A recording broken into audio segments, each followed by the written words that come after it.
Awesome. I'm so Awesome. glad to be here, Freddie. Thanks for having me on. Jim, thank you for choosing to be here and having this conversation. I'm very excited for this episode. Jim is he's accomplished a ton, so much, and there's a lot that his company does, not just for his employees, but for the community. So really excited to get into that. A quick intro about Jim O'Farrell. He enlisted in the Navy for a year before he was selected to attend Annapolis, and he joined the Navy Supply Corps, which he's where he served for 5 years. After that,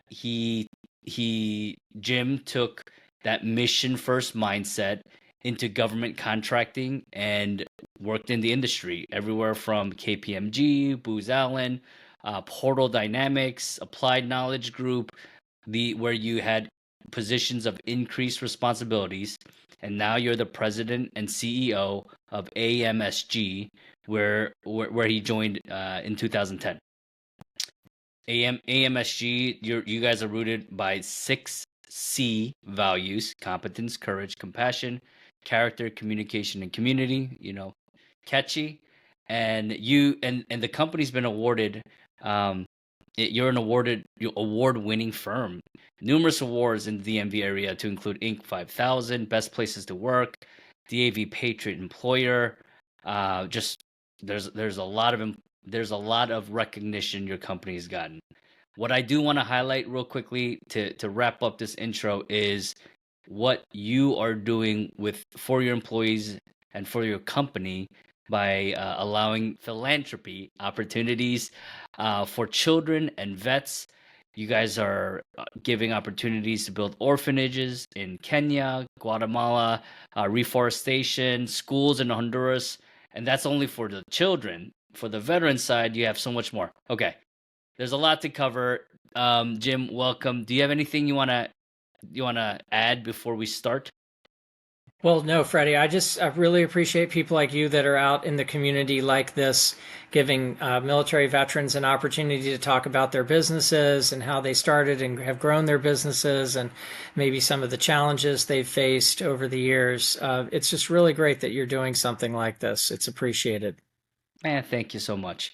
Well, it's people like you that we're all wanted to hear more about. So thanks for crushing it up there. So tell us real quick, what does AMSG do?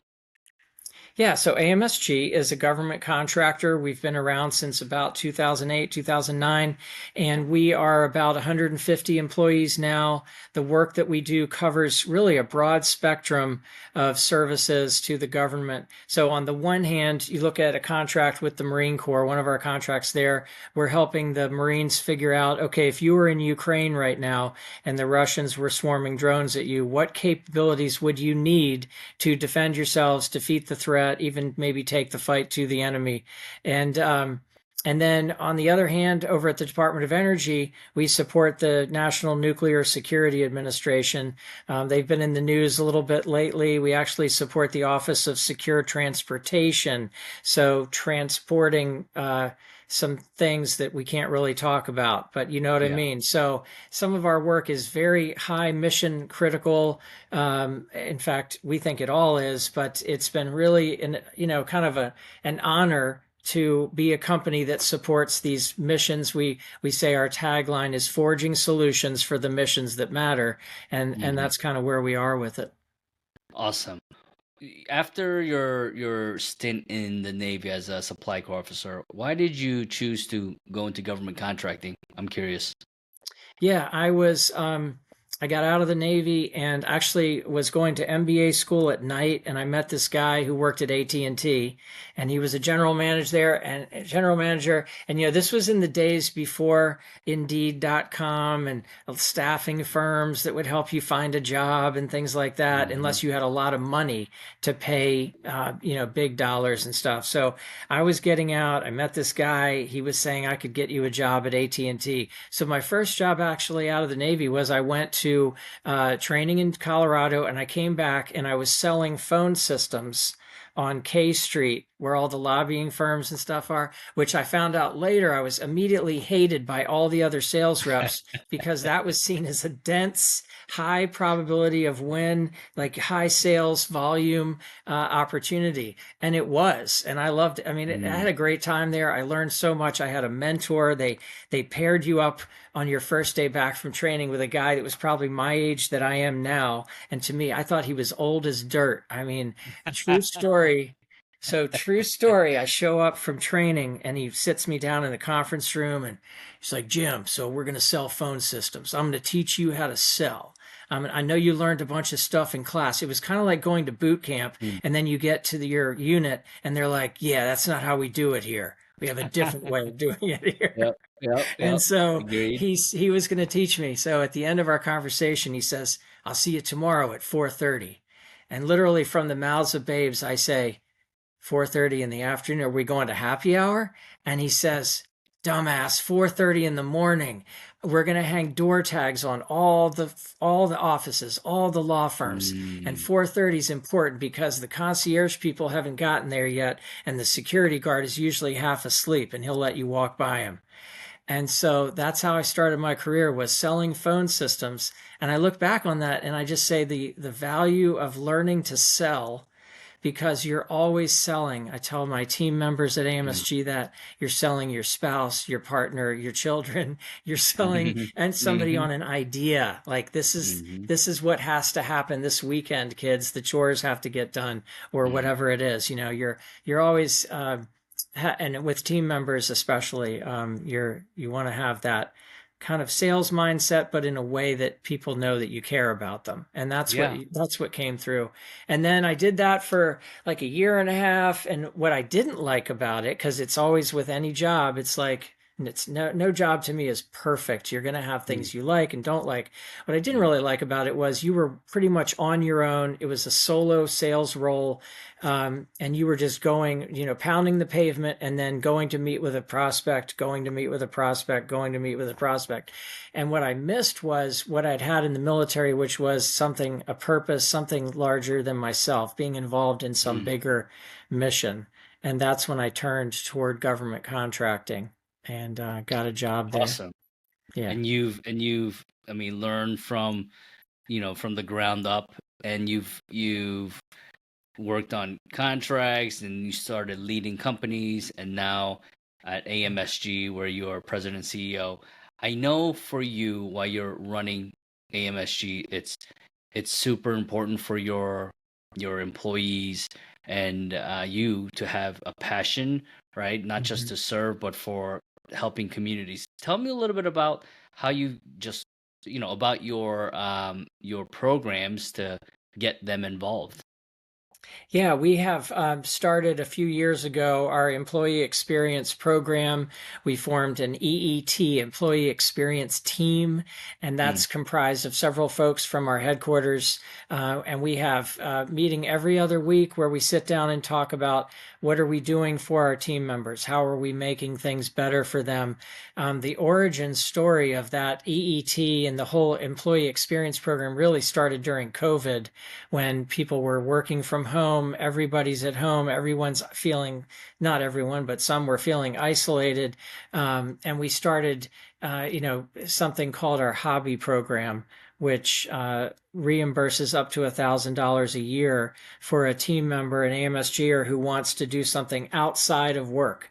And it was something that we weren't sure how much it would take off, but it really has taken off with the company.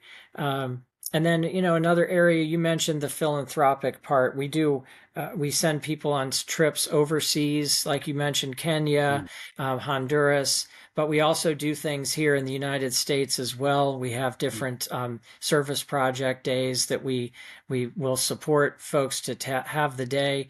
Last year, or actually January 1st of this year, we started a new program called Take Your Birthday Off, where everyone gets Cool. their birthday away from work.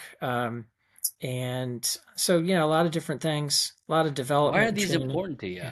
I'm Yeah, curious. Why it's is this important to being a better business for the government? yeah. You mentioned earlier our 6 C's, and competence, courage, compassion are the first three of those. And I firmly believe that the way you build people's competence and the way you show compassion to them is you give them experiences that maybe they aren't going to get working with their customer. Give them life experiences such as a trip to another country, another continent, to do some good in the world. So I've kind of taken that approach to this role as the CEO. The Yeah. role of the CEO, Freddie, is, as you well know, is you take all the blame and you give away all the credit. And I believe that the feedback loop on that is, as you give away all the credit, it means you're showing people in your company that you actually value them for more than just the revenue that they generate for your company, and Mm. that's so crucial to me. Well, yeah, you said it beautifully. Take all the blame and give away all the credit, and that's not everyone leads like that, but for you and I, veterans who've served, that's a common Yeah, mindset, right? yeah, We're yeah. servant leaders, leading by example. So I love the way you just you phrase that. Um, well, you also mentioned before we started one of these trips, an employee kind of backfired on you, but for the for the better of society. What happened there with the? I think you said Honduras, right? Actually, it was Kenya. the Oh, it was first trip Kenya. the first trip we ever did was to send a team to Kenya. They had to apply for it. They submitted videos if they wanted to do a video to say, this is why I would love to go to Kenya and work in an orphanage.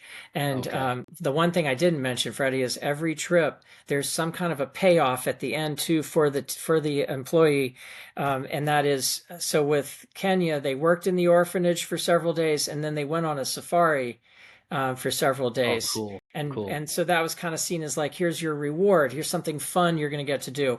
With Mm, Honduras, it was work on building a school, which was much more physical labor than the Kenya trip was. But then at the end of that, they went to the Caribbean. Like Honduras has some amazing, beautiful coastline villas, resorts and things like that. So they went to this resort and they had a few days there. But I think the story you're talking about with Kenya was we did kind of have a team member who came back and really wanted to change her life as a result of that and go in a awesome. different direction. And I didn't lose. I didn't look at it as backfiring. I look at it as just another, like you show people love, and they sometimes that love will result in them choosing a different path. Like it You opened made up an another door. Yeah, I mean, just thinking about the profound impact you made on that employee, changing her life, right? Changing her yeah, trajectory and yeah. how she thinks about the world. I think that's incredible. So good. This is an amazing program. I told you already that I'm gonna copy it eventually when we get there. We're gonna copy this as well because it's very impactful. So walking into AMSG in 2010, you were previously a COO of another applied knowledge group. It was another government contracting firm, and you walked into what did you walk into in 2010 at AMSG? Oh boy, I'm not sure this is going to make the air time, Freddie, but I'll tell you the story and then we can edit it if necessary. But I walked into a situation where my new business partner had already had a COO in place, and Mm, that person was going to be leaving the company, and mm, so it was a little bit kind of, there's some friction there. Let's put of it course. that way, for the first several weeks. But you know what you find is, you you have to make some really critical hires in those early years, those the first year, second year, and Hmm. you're just trying to, if I'm being honest, trying to find some military veterans with some real core strengths around integrity and character, Mm. and resilience, because you're going to suffer some knockdowns. And the question is, are you going to get back up? So Yeah. that was the key thing, was walking into a situation that was a little bit tough because there was somebody. Hmm. I was coming in at that point to be the COO, but there already was a COO, but that Hmm. person was being told that you're not the future of the company, so you might be Totally. leaving. And then that person looks at me like, who's this guy? Like, I'm better than Yeah, he is. So there was some friction there. But, 15 years, that's so far so far in the past. I mean, you can sure. think about it, and we were like 15, 12, or 13 people at that point, and Okay. now we're over 150, um, and so yeah, it's. I hope I answered the question. Yeah, yeah, yeah, you did. So 12, you had about 12, 13 people, and obviously the company was growing and changing directions a little bit. So you were given that. What was your, from 15 years ago now, what do you recall doing, like, and prioritizing first in building this team, this new Yeah. team? Yeah, one of the keys was, and we are a government contractor, so you have that early stage government contracting. A lot of times, companies will choose to be subcontractors to other larger companies, Hmm. and then sometimes you'll choose to go out and try to win the contracts, small business opportunities to become the prime.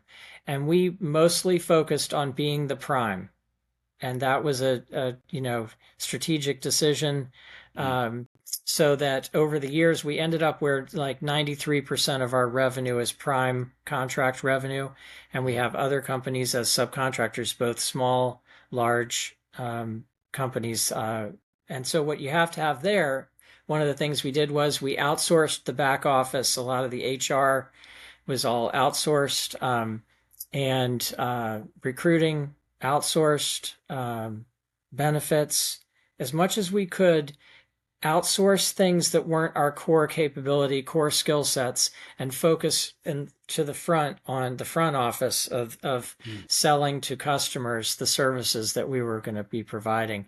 We were big fans of the book Good to Great back in the Hmm. day. And there's a chapter in that called the hedgehog theory. It was like be Hmm. good at one thing. And we Hmm. found that if we weren't good at one thing, we weren't good enough at it. There were so many other people. It was program management. And there were Hmm. so many companies doing program management. So we also realized there was a chapter, if there isn't, there should be, called the pivot. So we would constantly pivot and say, true story. We got a call one day from a contracting officer at the Department of Homeland Security, and she said, we'd like you to bid on this contract to help build the new DHS headquarters at the St. Elizabeth's campus in Southeast Washington, D.C. And we looked at each other and said, build construction? That's not what we do. And then she said, I don't need you to build. I need you to you're going to be the QA quality assurance group that's going to follow the IT big elephant around that's installing the IT, and you're going to make sure they do it correctly. Can you handle that? And Hmm. we said, we think we can do that. Yes. So we took a shot. We honestly, though, thought they were just trying to get three bidders to bid, and we would be one of the losing bidders. And we ended up winning that contract. And to this day, I have some former team members, former Hmm. employees, that say that was the best contract they ever worked on. They Cool. had a hard hat, they had the steel toe boots, they had the whole PPE kind of stuff, and they were having a great time. Oh, So that's yeah, cool. yeah. So I'm curious here again in GovCon, if your strategy was to be mostly prime and just a few subcontracts that you were supporting versus a company coming in that they're mostly subcontracting to other primes, is that a different hiring strategy or people selection strategy? Um, well, at the top of that project, you aren't as the sub, you're not necessarily going to have the project manager, so you're not Hmm. going to be I see. hiring those kinds of people. You're going to be hiring the folks that are the analyst, the tech lead, the IT Got it. The professional, things leads, like that. right? The leads, yeah, as opposed to Got it. the overall manager. However, in doing those subcontract jobs, you're building your people into the leads. And would sometimes happen is the contract where you are the subcontractor, small business, the prime, the big Booz Allens or GDITs of the world are the prime. And when they do the recompete at the end of that contract, sometimes the government will say, we haven't gotten the percentage we need of small business for this year. Mm. We're going to take that contract and make it a small business procurement. And now you're the small business subcontractor. You are positioned to be the prime and flip flop with the large business. And we've had that Yep, happen yep, before. Yeah. yep, So yep. don't, so there's nothing, it's absolutely valid and a good thing to do. It's also a good thing to be priming and subbing. Mm-hmm. I wish we had more of a mix, Mm, um, okay. more subbing, because when you subcontract, it also means you're not doing as much paperwork. You're not doing as much of the Mm-hmm. proposal. It means that your brand is getting out there, assuming the prime is doing good work and you're supporting them doing good work, then that means your brand is getting some visibility in the Right, marketplace. right. Uh, do you see also, Jim, from your position, do you see a difference in what you're looking for or how you're hiring for people on a contract versus your organic team? Hmm. Not really. No, and that's a really good question. I hadn't thought of that before. I mean, yes, because we take our 6 Cs. I actually called our lead recruiter Mm, before this meeting, before this podcast, yeah. and I said, Tracy, her name is Tracy Baugh. And I said, Tracy, when you are talking to someone for the first time, you found them on LinkedIn and you're trying to recruit them to come to AMSG to work on Hmm. a project for us, or we're bidding on a contract and we need resumes to put into the proposal and you want them to sign on as a contingent hire.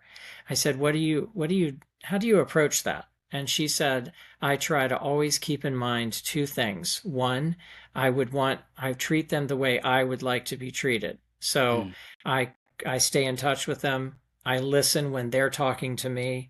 I really try to understand what their skill sets are, but I also believe that even if they don't have all the skills, we can train them in certain things.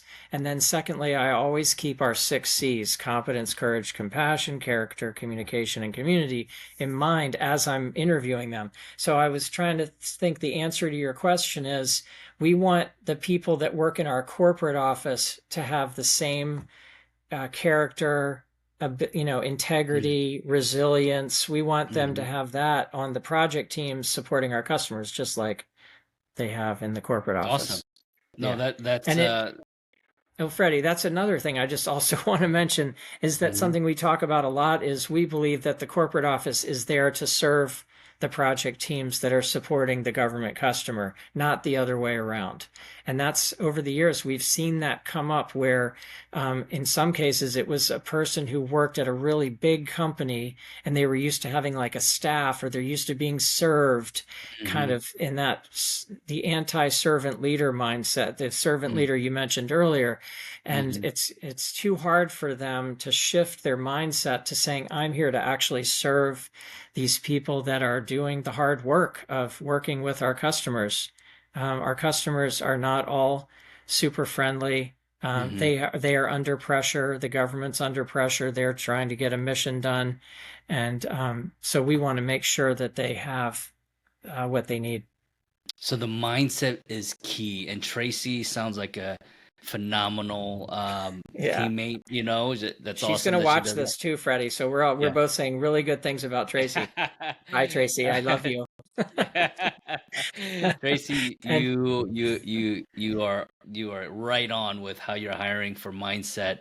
I'm curious, Jim, if the way you apply it, how do you assess, somebody for some of these soft skills like compassion or courage? How do you read an interview or an applicant on these type of softer skills?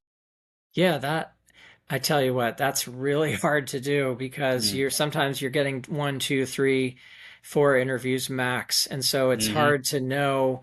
Um, I think sometimes people will look at people's LinkedIn profiles and see what are they Yeah. involved in, like what are their activities, where have they gotten certifications, where are they volunteering, are they Mm-hmm. volunteering in their community, does it seem valid, or is it like they volunteered for? I've seen this before. They volunteered for 3 months 12 years ago. Now, that doesn't mean they're not volunteering, but they're not putting it on their LinkedIn. Um, Yeah. the where I was going to go with that answer then too is it's hard to know. Hmm. People can try to fake you out. Yes. Um, and then what will happen is they'll join the company and they will there we've had people and we call it it's like PTSD from a previous company. They Mm-hmm. were treated so badly by that company that they didn't want to necessarily talk in the interview about what they're really passionate about because they weren't it was like a dysfunctional relationship that they had with Sure. their now soon to their former employer. And so what we find is the more you love on them, as we say, the more they kind of come out of their shell. And Mm. we've had numerous people over the years tell us, like, this is not what I expected. This is a government contractor. I expected to be treated poorly, and you guys are treating me well. And it was a little bit of a shock, like, whoa, and like almost like, yeah, that's not, but they won't do that again. Like that was, so there's like you're building trust with them with every passing day. And it's hard to build trust. The other thing you talk a lot about in government contracting is your people, you have your headquarters of AMSG, and then you have people supporting the Department of Homeland Security, Department of Energy, the Marine Corps, the Army, etc. And they're all embedded with the customer. So Mm. you hope the customer has a great culture and they're treating their people really well, so they're going to treat your people well too. Sometimes that's not the case. And Hmm. so you're trying to show them extra love. And then sometimes you're doing some battling with the customer about the way the customer is treating your people, which also then shows your people that you're willing to support them and go to the mattresses, go to, as the Soprano, was it? I No, the love it. Godfather. Somebody Yeah. said you'll go to war for them. You will literally defend them and we've had cases where we had to do that before. Defend them from That's the customer. yeah, yeah. And that's and how that's a does that story. turn out typically? Does that Well, if you're in the right, mm, eventually it gets to far enough up the food chain in the customer's food mm, chain that they realize we need to do something here because this government person is causing a liability, a mm, potential, lawsuit could happen, things like that. So, and the same thing on AMSG. If you don't do that, you could be liable. sure. If you don't protect your people, because you are their employer, not the government. So, Um, yeah, I mean, you have to stick up for your team, and you guys obviously do that. It's in your DNA, and your team, your employees, they all appreciate that. As you hire and continue to build team, how much of it do you believe is like data-driven selection for new team members versus like a gut instinct, or both? yeah. I definitely think it's both because Hmm. a lot of times we're bidding on contracts with the federal government. They have put in place some requirement. They want this certification. We need a Lean Six Sigma black belt. So there's your kind of data part. Or we need someone with 15 years of experience doing quality assurance or something like that, or Python, or some kind of Palantir software application. And so it's kind of cut and dry. So then it gets into the other part is this person we would want working in our company? Also, Hmm. are they the kind of person that we would want working with the customer? So there's that soft skill, EQ Sure. versus IQ kind of thing too. Yeah. Have Yeah. you ever taken a big risk on, not today, but 10 years ago, 15 years ago? Have you taken a big risk on a hire, and how did it turn out? Yeah, I think we did that multiple times. Yeah. We tried to hire in a measured way, but there were one or two times when we hired fairly senior people. Mm. Um, uh, it's I don't know. It's kind of the way AMSG has grown. It's just been kind of like organic. We didn't have like an A round or a pre-seed round or anything like that. Hmm. It was all bootstrapped Mm. to this day. So when you get into the hiring side of that, we were constantly looking at who is the who's the next person who can help us get to the next level. Hmm. Um, and I think that and then the other thing, Freddie, I'd say is we are big on promoting from within. Hmm. And so our all of our directors, our VP, they're all people who came from within AMSG as opposed to hiring somebody from the outside. Um, And in the again, not that. too in the Hmm. not too different distant future, as soon as we get get some clarity with Doge and what's coming next with that, Hmm. we are looking to hire a director of business development, and that'll be a strategic hire. Awesome. So So yeah. when you when Jim, looking back and thinking about how you performed in the past, when you when you're like, you know what, I like this individual, but I'm gonna take a risk on this because they may not have all the competencies. What do you find yourself taking a risk on for those types of hires? Like, what qualities of that candidate do you feel more comfortable risking? Um, hmm. Their actual knowledge and experience in the job. Okay, I'll take more of a risk on that. I don't want to take a risk on character, integrity. Um, got it. you have to know the person's going to tell you the truth, no matter what, no matter even bad news.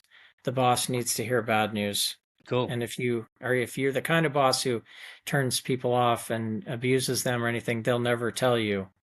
You remember we learned in CEO Circle, like the CEO learns everything last. So that was a real when I heard that in our CEO circle group a couple of years ago, that was like, whoa, I never thought of that before, but it's true. And but Hmm. then they talk about is how long are you the last one? How long does it take to get you? You're going to be last probably, but Hmm. how long? Or did they? I mean, maybe you never hear it. I believe that's directly correlated to the type of leader that you are. So I'm sorry I answered kind of a different How do you question, do didn't I? it? Like, how long is it that you here in this kind of culture? It's and that's directly correlated to how significant is the bad news. Uh-huh. No, I the way I do it is I'm constantly uh, talking to people at Yeah. AMSG and Yeah. then constantly showing them that when there's bad news, they're not going to be killed for it. Yeah. Like, You because know, I was talking to. that doesn't do us any good. Yeah. Yeah, you're right. I mean, I have a 2-year-old daughter, right? Yeah. And I was talking to my barber the other day, and we were just like talking about kids and whatnot, and he's like, he has a 16-year-old and like a 20 something year old, and he's like, his big breakthrough was like how to react to news, right? Or Mhm. anything that may happen to your child, but do it in a, in a just like a calm manner, right? And not overreact or anything, and not show, you're angry, because then they'll never, Right. tell you They again, won't right? tell you. So you Right. seem like the type where you're even keeled. You take the good information with the bad, and people see that. It's like, hey, I'm just, you know, I'm just informing my company, and they're not gonna be pissed at me, or they're not gonna be upset that they're not gonna kill the messenger. So Yeah. um, Freddie, you bring up a great story that when I was the COO at AMSG for about 10, 11 years. I was mhm, number two. And although my former business partner and I we were, running the company together. At the end of the day, if he wanted to make a call, he was the majority owner. I was the minority owner. He mhm, could make the call. He could say, "Nope, we're doing this," which was how it should be. Because really, otherwise you have the two-headed monster. mhm, So when I first took over as CEO in September of 21, um, a situation came up, and it was interesting. And this may seem like nothing to you, but to this person, I took one of our people and I made her the marketing manager, and mhm, she's also my EA. and she also is working in the proposal shop at the time, Mm. and she also is handling the non-disclosure agreements and the teaming agreements. So she had about 7 jobs if I listed them all out. And she also was in the employee engagement team that I told you I formed. So one Mm-hmm. day I get a call from her, and she's very upset, and she's never been upset since Mm. the time I've known her. Before I became the CEO, never upset. And I was like, "What's wrong? What's going on? What's happening?" And she starts crying, and she'd never cried before either. And I Mm. was like, "Okay, something is really wrong." And it was that she had been working so hard since I took over, and I gave her the task to we're going to redesign AMSG. We're going to rebrand the company, and we're going to launch a whole new website. We're going to do all this stuff. And as part of all of that, we're going to start having merchandise. I have a shirt on, and if you look at the tag, it's Land's End. So we went with the Land's End. Great company to work with. Sure. Not Patagonia, but Land's End. They're like, anyway, so it's Yeah. affordable. Anyway, and Yeah. that's how we are at AMSG. It's like, let's do things affordably. Mm. And so here's the punchline of the story. We were setting up to launch AMSG's branding portal. And with that, she had to give everybody's email address in the entire company to Land's End. And they were to launch on a certain day. And we were going to give everybody $200 to go into the portal and buy any merchandise that they want from Mm-hmm. AMSG. They launched a day early. Nothing was set up. We hadn't launched the company yet. This whole thing, the rebranding. So they went early. They went early. They were like the Marines, like, we're going early. We're going in. We're going to catch them by surprise. And I love Marines, and we have a lot of them at AMSG. So don't get me wrong. But she was devastated by this. Yeah. And so, Wow. Freddie, I had in that instant, and I've thought about this so many times since, in that instance, I had the ability to pounce on her and make her feel like shit, like, Mm. and I had the opportunity to, I said, the first words out of my mouth were, "They're not shooting at us. This is not the end of the world. Mm. This isn't even that big a Mm. deal. Just think of it. People are going to start shopping a day early." And I tried Mm. to make light of it, and she completely changed, really. And I think that for the two of us, that built trust from her to me, that when things like that happen, I'm not going to blow a gasket. And you might think Yeah. like, well, what was the big deal? But to her, that was the biggest deal, because she gets everything done the right way. She grew up working in New York City and then worked on Broadway, making the show run on time. She is used to Wow. things happening on time. Mm-hmm. And so, yeah, it was, I know it's kind of a long story, but it's really, I completely agree with your barber, first of all. Mm. And I'm a big believer in, don't get too high with the highs, don't get too low with the lows. Mm. Um, and that can be challenging sometimes, because sometimes the devastating news, it can be, you can think like, this is it, this is the end of the world, something bad has Yeah. happened. And as we get older, your spouse, your life partner, things can happen, and you have to be there for them, just like you have to be there for the company. Mm-hmm. The CEO job, Freddie, I mean, we talk about this a lot of time, meant from a mental health perspective, what it takes out of you, how It it is grinds trying. you. It's a grind. It's an absolute grind. And Mm-hmm. that's that thing about giving away all the credit and taking all the blame. I will say this, that this is the most important thing I'm going to say on this podcast. Mm.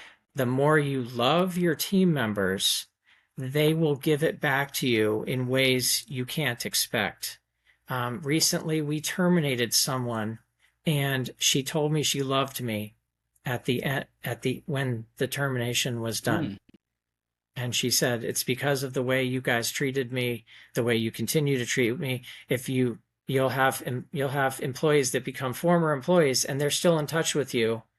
I think that is the mark of a leader, is someone who people want to know even when they're not required to know you because of some hierarchical pay boss supervisor Sure. BS. So That is profound. Upon a termination, an employee just yeah, thanked you and said yeah, that she loved you yeah, for that's amazing. That's very hard to do. Okay, so let me ask this now. How do you balance that? Because we're most people are good, right? CEOs, they want to do the right thing, and they want to help others, and they want to ensure that people are successful. How do you balance that with, you know, making sure that the job is done well, Yeah, on time? It is yeah. done with 110% accuracy. How do you balance that? Yeah, it's really a challenge. Cost, schedule, performance, the iron triangle of project management, Mm-hmm. and how does that relate to project to accountability? It goes back to competence. First of all, so competence, courage, compassion. I stole those from a Marine Corps colonel named Art Athens, Colonel Art Athens, and his thing was competence. Do I know my job, or am I striving hard to learn it? Like, I don't know it yet. I'm a first lieutenant. I'm a sergeant. I just made buck Mm-hmm. sergeant. Like, I just got my third stripe, or I'm a petty officer third class. I don't know this job yet, but I'm striving hard to learn it. And that goes for every level. Everybody is always having to learn something new if they're if Mm-hmm. they're striving. And then courage, will I do the right thing no matter what it costs me personally or professionally?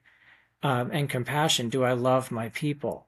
So to go back to your question about how can if there's a thing that people say is if you just love them, then they'll take advantage of you.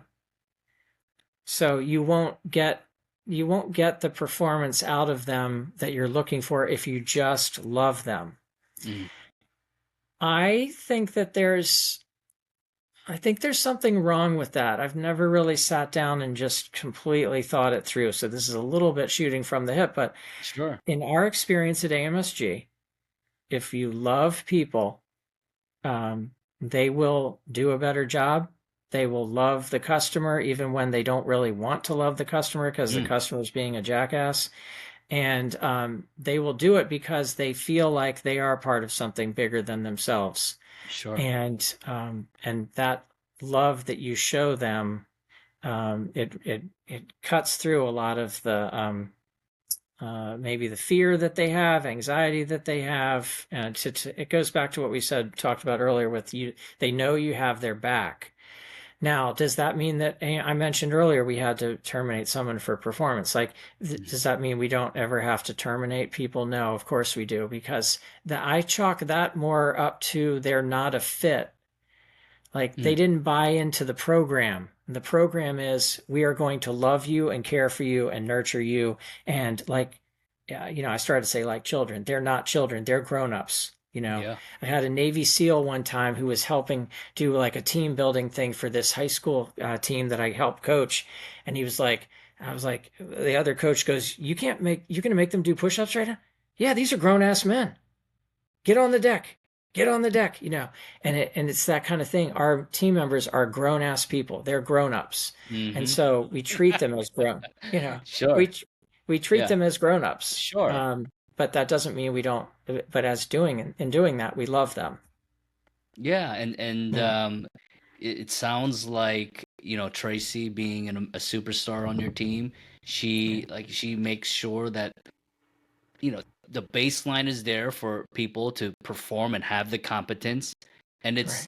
everything else is, dealing with an angry client. That's just, um, their character, right? That shines, Yeah. and that their decision that they make with their EQ. So it's Well, so I they want to, must yeah. go ahead. I Go want to ahead. I want to follow up then, Freddie, because so that's a good point you make. So Tracy is heavily involved in the recruiting, and then they move into the onboarding phase. She's still heavily involved in that, but then now they're meeting, say, Angela Lee, our vice president of operations, John Mhm. Hinson, retired Marine and director of Army and Marine Corps programs. She's handing them over to the person who's going to pick up that next step and say, now we're introducing you to the customer, we're introducing you to other AMSGers on your team. Sure. Those people are absolutely critical, because if I've always thought of this, if Tracy is the nicest person in the world, she recruits talented people, and then they turn them over to a jerk, it's like It does. They didn't even get to meet the customer. The customer might be a jerk too. They didn't even meet them. So when you asked earlier about strategic hires, like John Hinson, strategic hire, Angela Lee, strategic hire, it was like we knew them from working with them. Like we kind of knew who they were, how they would want to treat people. Um, and yeah, so it really has to flow all through the organization. Honestly, Freddie, our payables person, Patsy Hockaday, who was here before at the company before I started with the company, she's Mm. on the employee engagement team. And one of the reasons she pays the bills. She works in the corporate office, and yet Hmm. she's on the employee experience team. And the Yeah. reason for that is she knows where all the bodies are buried. No, she's been with us forever. She is the sweetest, kindest person, Mm. and everybody on each birthday, they get our team members get a birthday card and a gift card inside of it, and she will write stuff on the card, decorate the card and everything, a snail mail card, and it shows that the human contact from Hmm. AMSG to our people. But I brought her up because um, she's a perfect example where she has this one job where it involves paying our vendors and our subcontractors and things like that. But over here, she gets to do something that she loves doing, which is showing kindness and love to others. Sure. So yeah, Jim, it's actually pretty it's taking me aback a little bit because you're from this conversation and just how you're telling these stories, you spend so much time, it looks like, on the culture, on the people, on the love, right? yeah, And I'm curious, as the CEO for a well-established government contracting firm, Prime, how do you allocate your time? Is it on strategy and biz dev and vision and putting out fires of existing contracts or dealing with clients, or is it people? I'm curious. yeah. How do you manage that time? Well, pretty much everything you just identified. I Mm. read a book a few years ago when I first took over as CEO called A CEO Only Does Three Things. And it was people, culture, and financials. And I went back and I read it again and I read it a third time. And some of the conversation, some of the thoughts in that book had to do with how are you going to spend your time? And more, last year we did our first ever strategic plan. We have a facilitator helping us with that. And she's also been my executive coach person. And she was a partner at Ernst and Young, partner at Mm. EY. Very smart lady. And she and I have talked about that too. Like, how do you spend your time? And to be quite honest with you, the more established we've become, the more I want to spend less time doing the nitty gritty. It's that comment, that expression from what is it, EOS, that spend more time working on your business, less time working in your business. And so I want to, what I do is I don't just want to, I trust that the people in our headquarters organization and the account managers that are supporting each of our major accounts, that they are competent, they'll show courage, meaning I'll do the right thing no matter what it costs me Hmm. personally or professionally. And they're compassionate. So if they're doing the 6 C's, then I can spend less time worrying about did that deliverable get done? Did that or did we why is that CPAR rating not exceptional? It's only very good. Like Hmm. I can let go of that and then be more strategic. Um, spend time with And the culture customers and the and the people. and culture. Yeah. Yeah, it's all about and I mean, you already nailed the answer before you finished asking the question, Freddie. It's like culture is everything. I believe culture is the number one strategic and tactical differentiator Mm. and force multiplier in any company. And those that get it, they will be rewarded, and those that don't, they get the other reward. So, the not so good one. Yeah. Well, I- well, that I'm learning quite a bit. With that book you were mentioning, what is the title of that book? Do you recall? The book is called A CEO Only Does Three Things. So it's real easy. It's CEO CEO only does only three does things. three Got things. it. It's on Amazon and other places, and it's Yeah. people, culture, and financials.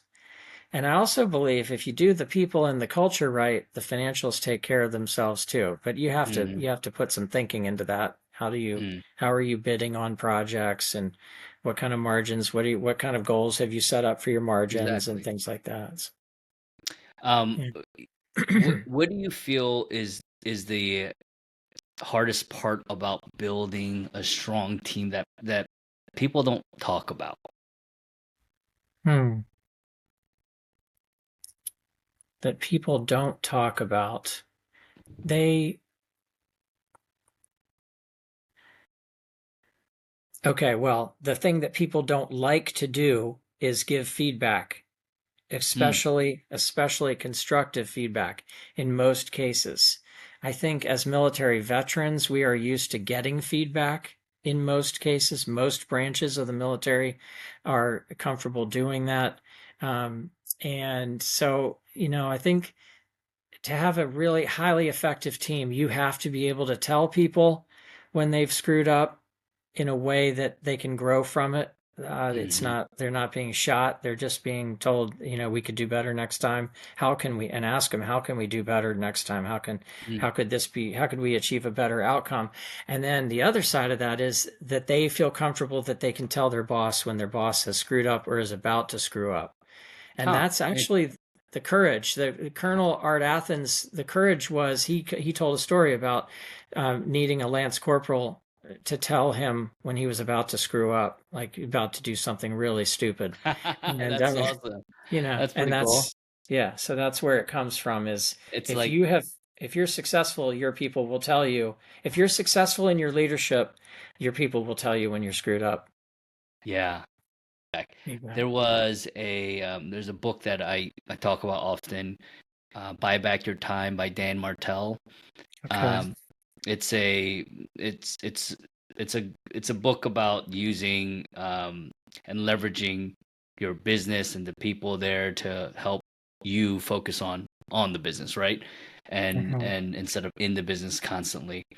He shares like a feedback loop where in it he talks about starting with, hey, tell me something good that happened, and then think about something that we can do differently.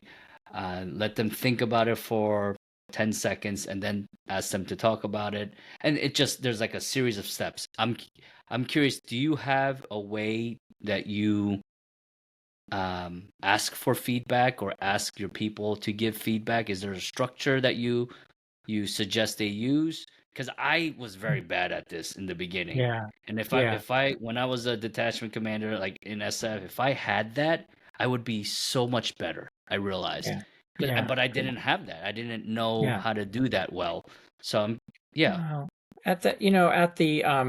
interestingly, first of all, something I'm learning right now talking to you. We do the Energage survey. It's Hmm. completely confidential, and then it leads to, if you get a high enough score, your best places to work kind of designation and things like that. And then what you can do is pay $6,000 or $7,000, and you get access to all the data, and they have a person who meets with you and talks you through just mounds of data, Hmm. and it's very useful actually Mm. because of the way that their algorithm looks at things and how your team members responded.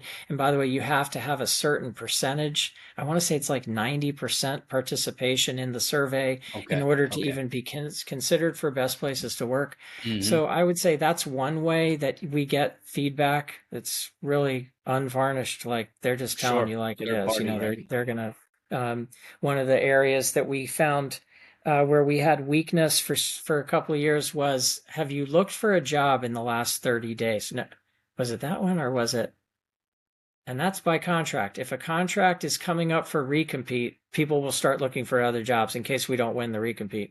And Hmm. then the other one was, my manager treats me well. And we would get negative ratings there because people were evaluating the government person who's the Hmm. overall looking at is supervising the contract and isn't a really good person. Um, But anyway, that's one way. And then we do performance reviews. I would say that we have our account managers do check-ins, but we don't have a real strong, Freddie, I think you might have Mm, highlighted an area. Our philosophy, our what we say is our mantra is feedback is a gift. And hmm. whether you like receiving the gift or not, it's still a gift because it's going to It is. hopefully lead to some improvement. But And for me, just my lesson learned is the army, or the military, very good at structured counseling sessions and feedback sessions. right, The best battalion commanders or whomever, they do it once a quarter. How do you have time to do it once a quarter? But anyway, they right, that's what they do, right? But like the more I'm exposed to the corporate world and learn from business, it's just constantly. It's constant yeah, feedback after any constant. little event or I any think, session. It's like, hey, what yeah, did we do well? I mean, there's yeah. several ways to actually do it. There are different formats, but that was interesting. I got one last question, and then we'll wrap up. But do you have, given your expertise in building team into shaping culture, you're constantly hiring, you're constantly evaluating people. Do you have a non-traditional hiring tactic or strategy that you've used that worked well? Um, non-traditional. Yeah, I wish I could say we did. I don't. I could ask Tracy and Angie if we're doing anything these days that's non-traditional. Really, because as a government contractor, we are assembling teams to go after work that we're trying to Hmm. win, and I think your non-traditional. onboarding is a little bit more non-traditional. I Yeah, mean, and the yeah. fact that you focus on your core competencies, and you said that I earlier. think, You don't, yeah. yeah. I mean, I think we also talk about our Glassdoor ratings with Okay. people. Right now, knock on wood, we have a 5-star Glassdoor rating, and Hmm. about 50 something, 50 plus different people have written the reviews. We like that because it is also completely confidential. We don't know who the Hmm. person is that wrote the review of Hmm. us. And so and we know that prospective new hires are going and checking. I don't think it's really non-traditional, but people are checking like, who's Sure. AMSG? Let me Of look at course. their LinkedIn. Yeah, let me look at Yeah. their Glassdoor. Let me look at Yeah. the profiles of their leadership. Is there anything I can glean from looking at that? But Yeah. yeah, I think we're fairly traditional in the approach. I mean, you're doing everything We're right. not currently doing any like psychological testing or DISC Sure. assessment or Okay. any of that Oh, that's stuff. good to But know. yeah, yeah, You don't use those behavioral no, assessments and tools and all that. Oh, no, really? no, We just Interesting. A lot of it is just good. We have good people, and those good people are assessing for right or wrong. We may look at that in the future, but right now we're just Oh, yeah, really? That's yeah, interesting. How many yeah. rounds typically is it to join your company? It's usually like three. Three. That's Yeah, it. about three. That's it. And do you meet Yeah. with every new hire or I potential hire? used to. I haven't as much Yeah. these days, but Yeah. I do. I get eventually to meet them. What we have is multiple channels of communication between myself and our team members. One, every week I text a different team member and ask them how it's going. At Hmm. random, I get told this is the person, this is their job, this is how long they've been with the company, and Hmm. I text and I learn so much from that. Then once a month, I meet on a Teams call, on a Zoom Teams call like this Yeah. with everyone who's been hired in the previous month. And I talk about how their onboarding went. I ask them what their superpower is. I talk about any Sure. expectations they came in. Yeah. And stuff like that. And then we have a quarterly town hall. And then also once a month, the first Friday of each month, we have it coming up in a couple of days, is Java with Jim, which I actually stole from Joe Panero. He had Java with Joe. And we were actually at a CEO Circle gathering in Plano, Texas. And he sent me a picture. He texted me a picture of himself with his laptop because before he left the hotel, he was doing Java with Joe, and that was a couple of years ago. And I said, I'm stealing that. And What is Java? Java is coffee, so like Ah, coffee Java with the coffee. CEO, basically. Yeah. Got it. Got it. So, Got it. and I don't drink coffee, so they tease me that it's agua with Jim, just water. So anyway, Well, Jim, Freddie, this was it's been great. an awesome and it was an enjoyable conversation. I learned a lot here. Is there just finally, is there anything that I could have asked you, I should have asked you that I didn't? I don't think so. I think We covered a it was lot. really, it was a lot. It was all Yeah. encompassing. It really, Yeah. yeah, just I think you really did a nice job with it. I love talking to you. Great questions. Thank you for doing what you're doing, like I said in the beginning. Yeah. Well, thank you, Jim. I appreciate it. And I wish you your continued success. I wish you your team's continued success, and we'll continue keeping in touch. Same to you. Thanks. Thanks, buddy. See ya.